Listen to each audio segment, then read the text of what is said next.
World Athletics has listed Ethiopia as one of the countries at risk of doping. According to the Ethiopia National Anti-Doping Office, at least 13 athletes have been sanctioned in the past 5 years. Many more are failing to adhere to the regulations on their whereabouts and athlete biological passports regulations. CGTN's Coletta Wanjohi reports from Addis Ababa. Berhanu Segu was just the latest example of an Ethiopian athlete found guilty of doping. In March, the 10,000 meters champion at the 2019 African Games in Morocco received a 4-year ban from competing after testing positive for a blood-boosting drug. Berhanu joins 12 other Ethiopian athletes who have been forced to get off the track since 2015 as penalty for using prohibited substances.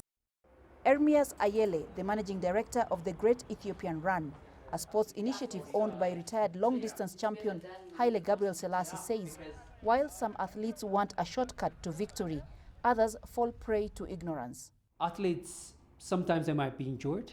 So when you are not injured and when you are not competing, you may not be very careful what things you take because you're not competing, but the test would be done, in a regular format. So that could be an effect. But as I said earlier, you have to know all that.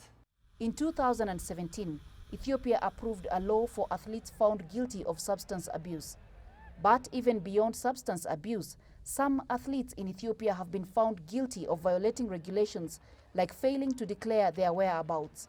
They are supposed to provide an email address, a phone number, and indication of their movements so that the Athletics Integrity Unit can locate athletes with no notice and do tests. Most of the Ethiopian athletes, they come from the regions, while they are very young and they didn't pursue their education. So most of them, if you see, maybe they finish elementary school. They didn't join the high school. So the level of their consciousness, I think, going in detail into a lot of things may not be as high as we expect.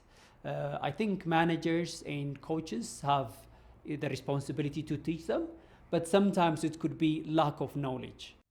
The country is now depending on the Ethiopia Anti-Doping Office to create awareness, especially among young athletes, on how to keep the sports clean and maintain the fame of the country globally.